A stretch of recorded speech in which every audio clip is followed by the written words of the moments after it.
வணக்கம் and welcome to Shamu's recipes Tamil. இன்னைக்கு நம்ம ரெசிபி ஆரோக்கியமான மணத்தக்காளி கீரை சூப்.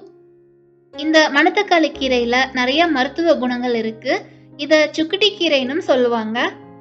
அடிக்கடி மெடிசின்ஸ் எடுத்துக்கிறவங்க வயிறெல்லாம் புண்ணாயிரும். வாய்ப்புண், வயிற்றுப்புண் இதுக்கெல்லாமே மணத்தக்காளி கீரை ரொம்பவே நல்லது. அல்சர் ப்ராப்ளம் இருக்கிறவங்க அடிக்கடி உணவுல இந்த கீரையை சேர்த்துட்டு வரலாம். கீரை சாப்பிட பிடிக்காதவங்களுக்கு இந்த மாதிரி சூப்பா செஞ்சு கொடுக்கலாம். கீரையை எப்பவுமே பொரியலா செய்யாம இந்த மாதிரி சூப்பா செஞ்சு கொடுத்தோம்னா சாப்பிட்றதுக்கு டிஃப்ரெண்ட்டாகவும் இருக்கும். நீங்க நம்ம சேனல் இன்னும் சப்ஸ்கிரைப் பண்ணலன்னா சப்ஸ்கிரைப் பண்ணிக்கோங்க. கூடவே பெல் ஐக்கான் ப்ரெஸ் பண்ணி ஆல் கொடுங்க. இந்த வீடியோ உங்களுக்கு பிடிச்சிருந்தா ஒரு லைக் கொடுங்க. நீங்க கொடுக்குற ஒவ்வொரு லைக்ஸும் கமெண்ட்ஸும் எங்களுக்கு இன்னுமே மோட்டிவேட்டடா இருக்கும். இப்போ வாங்க ரெசிபி செய்ய ஸ்டார்ட் பண்ணிடலாம். மணத்தக்காளி கீரையோட இலைகள் மட்டும் இல்லை, இதோட பூ, காய் எல்லாத்தையுமே நம்ம சமைச்சு சாப்பிடலாம்.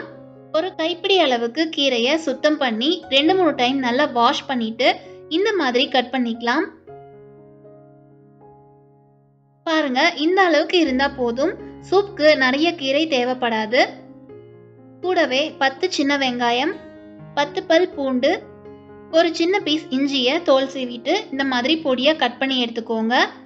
இப்போ ஸ்டவ் ஆன் பண்ணி ஒரு பாத்திரம் வச்சு அதில் 1 டேபிள் ஸ்பூன் அளவுக்கு தேங்காய் எண்ணெய் சேர்த்துக்கலாம். இந்த சூப்புக்கு மற்ற எண்ணெயை விட தேங்காய் எண்ணெய் சேர்த்துக்கோங்க, டேஸ்ட் நல்லா இருக்கும். எண்ணெய் சூடானதும் பொடியாக கட் பண்ணி வச்சிருக்கிற பூண்டும் இஞ்சியும் சேர்த்து வதக்கி விட்டுக்கலாம்.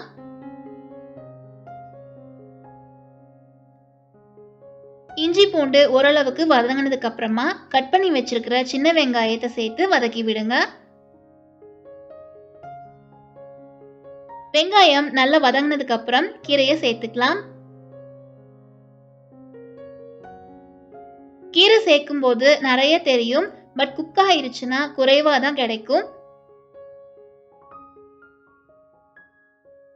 இப்ப கீரை வெந்து அளவும் குறைஞ்சிருக்கு. இப்ப இதுல தேவையான அளவுக்கு தண்ணி சேர்த்துக்கலாம். நான் 1/2 லிட்டர் அளவுக்கு தண்ணி சேர்த்துக்கிறேன். கீரையை நம்ம கட் பண்ணாம முழுசா கூட அப்படியே சேர்த்துக்கலாம். பட் கொஞ்சம் டிஸ்டர்பன்ஸா இருக்கும்னு ஃபீல் பண்றவங்க இந்த மாதிரி கட் பண்ணிட்டு சேர்த்துக்கோங்க. இப்போ இதுல 1 டீஸ்பூன் ஜீரகத்தூள், 1/2 டீஸ்பூன் உப்பு சேர்த்து கலந்து விட்டுக்கலாம். 10 நிமிஷத்துக்கு மீடியம் ஃப்ளேம்ல வச்சு கொதிக்க விடுங்க. கீரையும் இப்ப நல்லா வெந்து நம்ம சேர்த்த தண்ணியும் குறைஞ்சிருக்கு. இப்ப 1 டேபிள் ஸ்பூன் கார்ன்ஃப்ளவர் மாவை 1/2 கப் தண்ணி விட்டு கட்டிகள் இல்லாம கரைச்சு இதுல சேர்த்துக்கலாம். இத கலந்து விட்டுட்டு 5 நிமிஷத்துக்கு மட்டும் மீடியம் ஃப்ளேம்ல வச்சு கொதிக்க விட்டுக்கலாம்.